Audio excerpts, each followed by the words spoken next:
Ganda oh. Dito yung tubig niyan pagka high tide kasi may ilang araw na mainit kaya bumaba yung tubig. Hanggang dito yan oh, sobrang lalim pala talaga nito. Itong reservoir na to.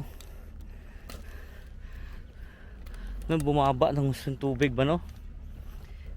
Dito naggagaling yung iniinom namin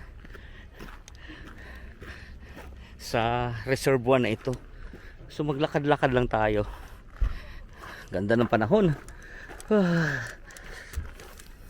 Pupunta tayo doon sa bundok. Papasyal tayo doon. At sayaw-sayawan natin dyan mamaya. Maganda magsayaw-sayaw dito mamaya na lang. Doon tayo magsayaw. Maglakad muna tayo.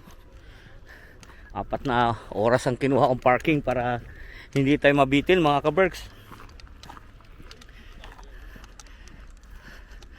So yun ang ganda ng niyo. Dami din nag-walking talaga.